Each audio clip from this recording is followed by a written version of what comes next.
Mireille Dornano, bonjour. Bonjour. Vous publiez votre lettre parlementaire d'automne qui est accessible sur votre site internet et votre page Facebook. Quels sont les sujets abordés? Ma lettre d'information parlementaire revient sur toutes les grandes problématiques liées à mon action au Parlement européen.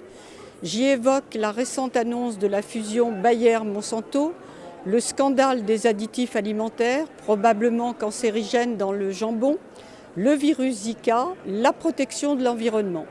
J'aborde également la santé publique avec la question des acides gras trans, des matériaux de contact alimentaire, la pollution aux nanoparticules et le sujet des robots médicaux. Vous avez interpellé la semaine dernière le vice-président de la Commission européenne chargé des emplois, de la croissance, des investissements et de la compétitivité. Sur quel sujet?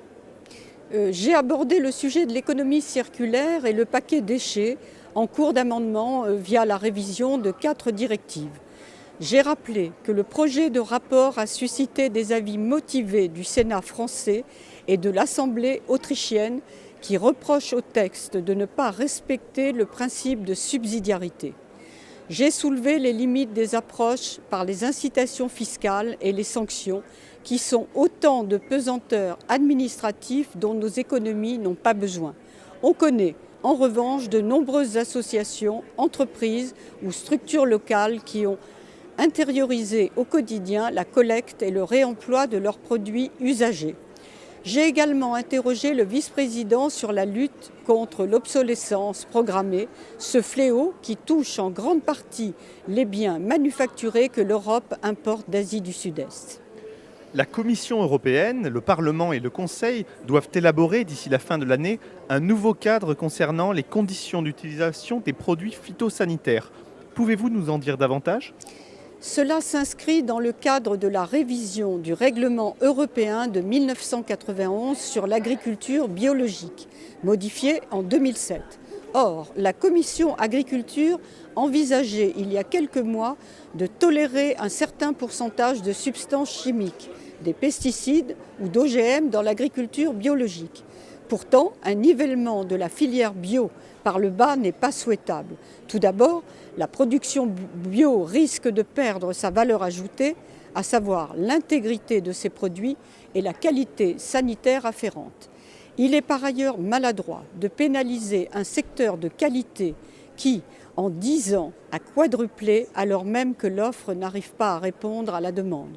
En outre, avec un indice de confiance de 88% d'après les études d'une association française de consommateurs, le bio risquerait de perdre une grande partie de sa crédibilité aux yeux des consommateurs avec une telle évolution.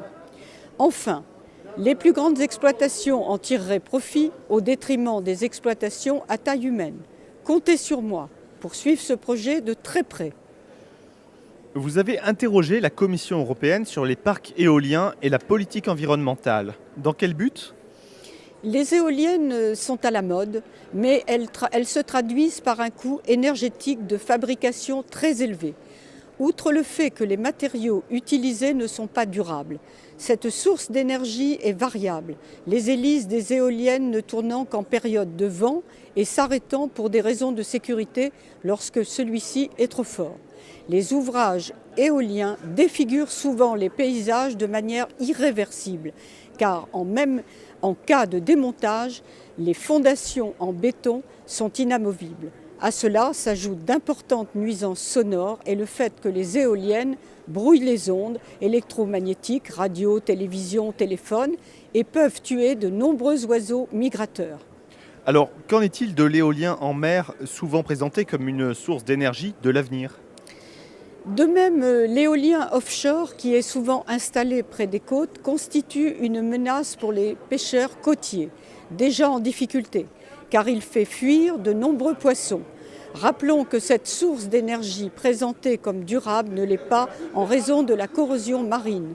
Aussi, j'ai demandé à la Commission s'il est possible, selon elle, de concilier la mise en place de parcs éoliens à terre et en mer avec les objectifs de politique environnementale, comme elle l'affirme dans sa réponse de décembre 2014. D'après le rapport de l'Office européen de l'OMS et du Centre européen pour la prévention et le contrôle des maladies pour 2013, le VIH connaît une nette progression en Europe depuis la dernière décennie. Tout à fait.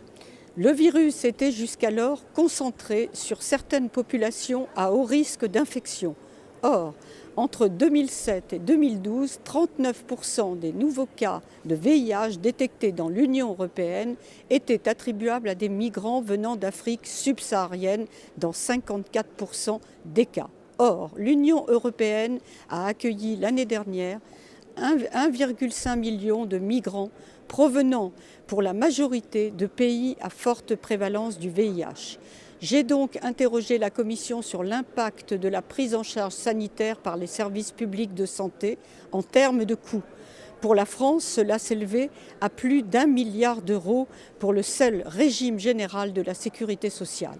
À cela s'ajoute le fait que le traitement de cette pathologie chronique se prolonge tout au long de la vie du patient. Enfin, à l'occasion de la dernière séance plénière, vous avez fait une déclaration écrite sur la situation en Irak. Quel en était l'objet ? J'ai souligné le fait que la bataille de Mossoul aboutira en tout état de cause à une crise humanitaire majeure. 1,5 million de réfugiés risquent de s'ajouter aux 3,3 millions d'Irakiens déplacés depuis 2014. Je ne peux que soutenir dans ce contexte l'effort de l'Union européenne pour une assistance humanitaire. Dans le même temps, cette situation d'une gravité sans précédent ne doit en aucun cas être récupérée et instrumentalisée par l'Union européenne pour accroître son pouvoir et pratiquer l'ingérence politique. Rappelons que de 1,5 million en 2003, le nombre de chrétiens dans ce pays n'est plus que de 200 000 environ aujourd'hui. La priorité reste donc l'action sur le terrain avant toute autre considération. Merci beaucoup Mireille Dornano. Merci.